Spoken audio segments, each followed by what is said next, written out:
ہماری مدد کر خدا کے روح. میں اپنے آپ کو تیرے سپرد کیے دیتا ہوں. میرے ہونٹوں اور میری زبان کی تقدیس کر خداوند خدا. اپنے لہو سے مجھے دھو تاکہ میں تیرے بچوں کو تیرے منہ کی باتیں سکھا سکوں خدا.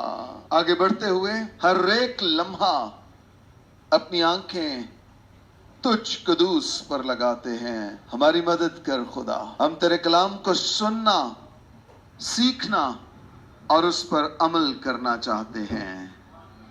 یسوع مسیح کے نام سے آمین آمین آمین. میرے ساتھ نکالیے سموئیل کی دوسری کتاب. جو بیٹھے ہیں وہ بھی اپنے پاؤں پہ کھڑے ہو جائیں کلام کی تعظیم کے لیے. سموئیل کی دوسری کتاب 6واں باب اور اس کی 12ویں سے 15ویں آیت تک مل کر بلند آواز سے پڑھیں گے. یوں لکھا ہے، اور داؤد بادشاہ کو خبر ملی کہ خداوند نے عبید ادوم کے گھرانے کو اور اس کی ہر چیز میں خدا کے صندوق کے سبب سے برکت دی ہے. تب داؤد گیا اور خدا کے صندوق کو عبید ادوم کے گھر سے داؤد کے شہر میں خوشی خوشی لے آیا.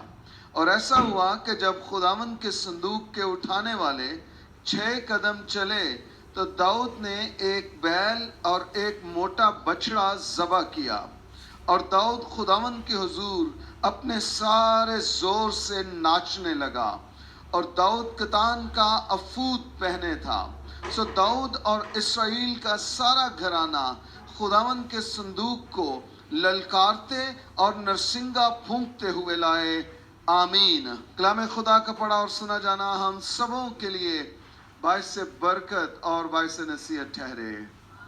اپنے ساتھ والے سے کہیے، آج کا کلام میرے لیے ہے.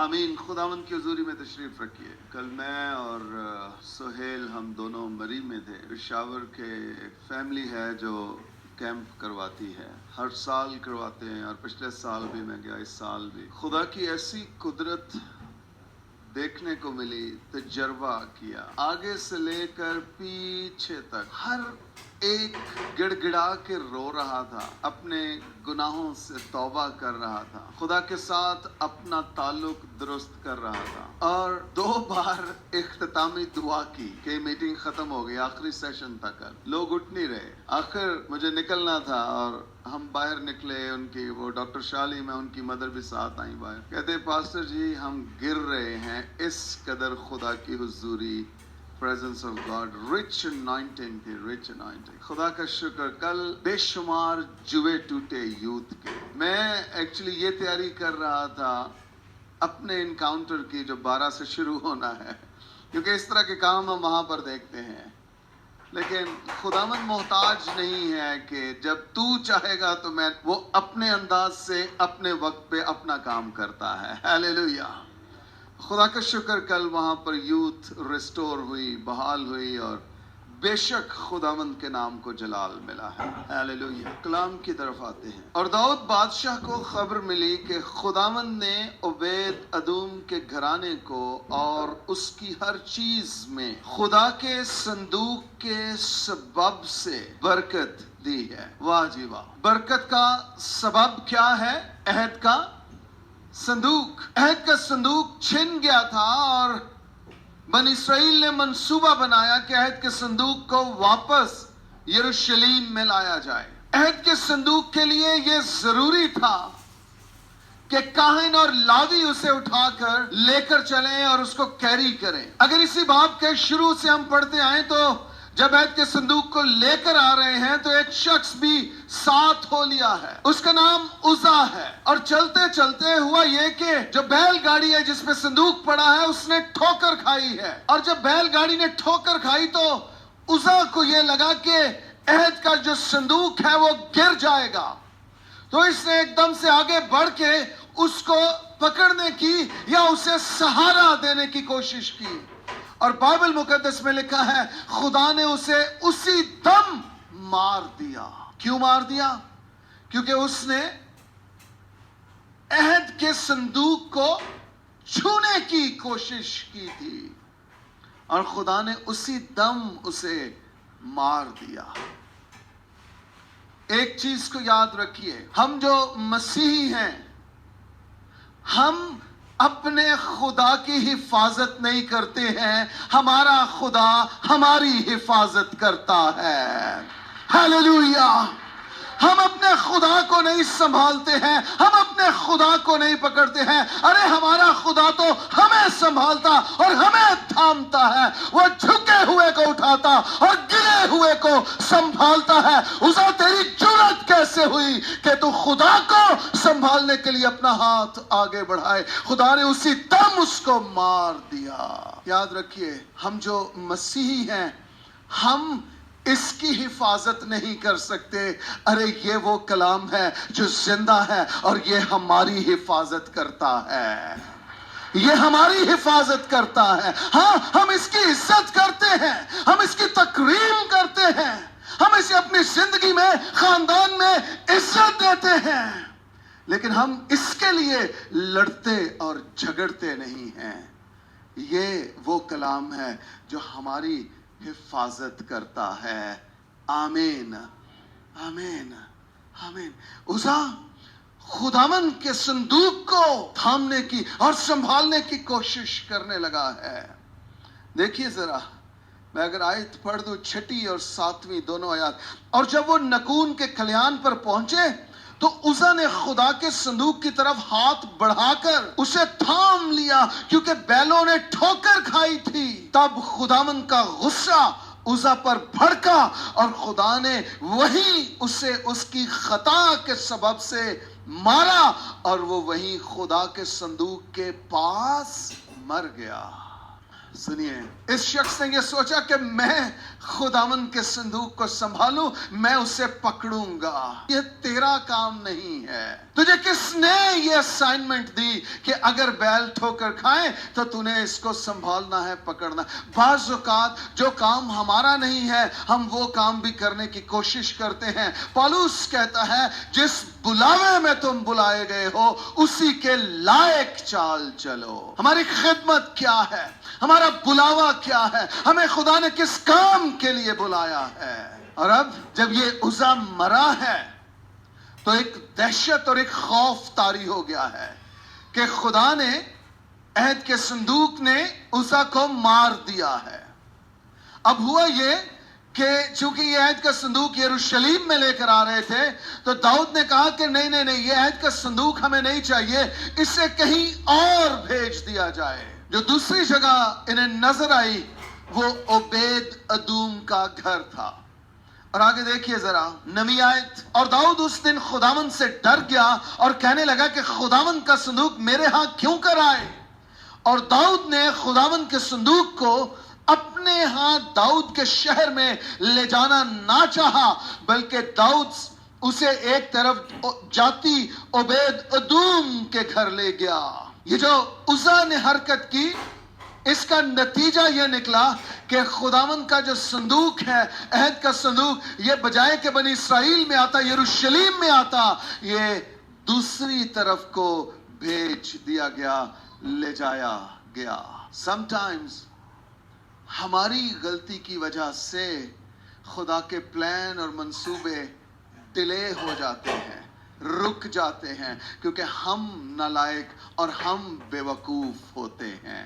بھیجا کہ جا کے نینوا میں منادی کر، اور وہ پیسے دے کے ٹکٹ لیا، کرایہ دے کے جہاز میں بیٹھا، اور کرایہ دے کے، پیسے دے کے مصیبت مول لے لی، اور ہوا یہ کہ وہ ترسیس کو بھاگ رہا ہے۔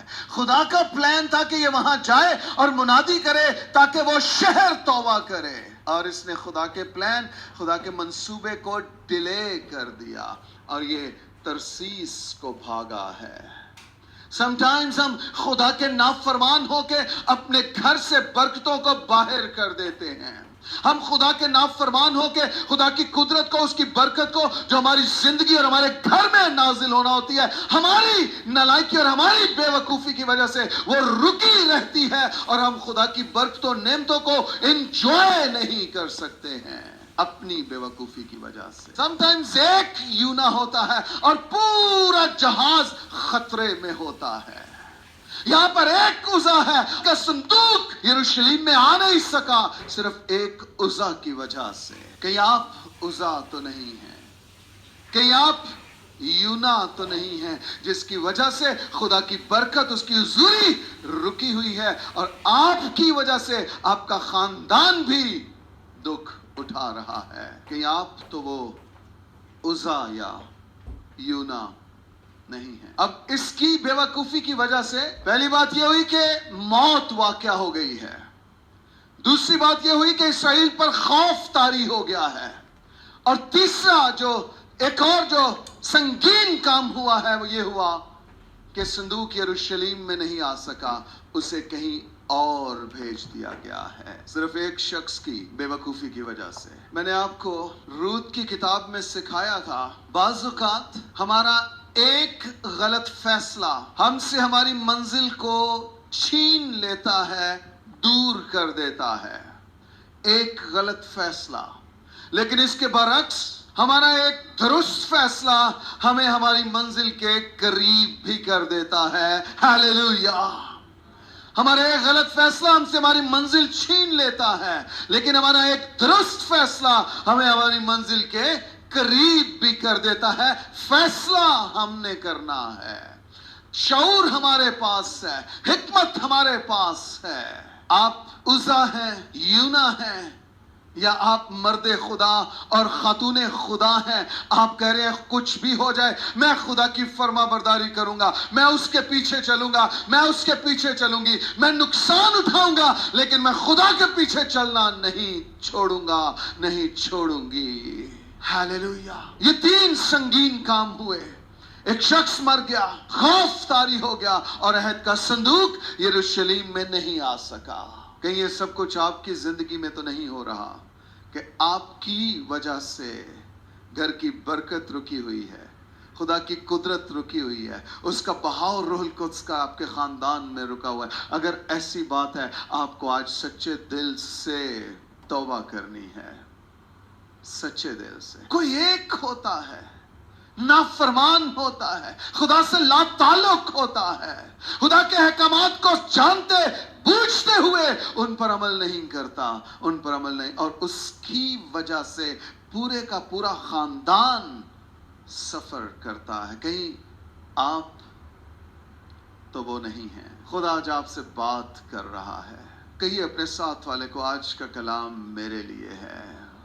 اب جب صندوق عبید ادوم کے گھر میں بھیج دیا, اور 11ویں آیت میں لکھا ہے اور خداوند کا صندوق جاتی عبید ادوم کے گھر میں 3 مہینے تک رہا, یعنی 90 دن یہ صندوق وہاں پڑا رہا. اور خداوند نے عبید ادوم کو اور اس کے سارے گھرانے کو برکت دی. عبید ادوم جو ہے یہ ادومی شخص ہے. عبید کا مطلب ہوتا ہے غلام, بندہ. ادوم کا مطلب ہے ادوم کا غلام, ادوم کا بندہ. ادوم وہ قوم تھی جس پر خداوند نے اپنے کلام میں کہا ہے کہ میں ادوم پر جوتا پھینکوں گا.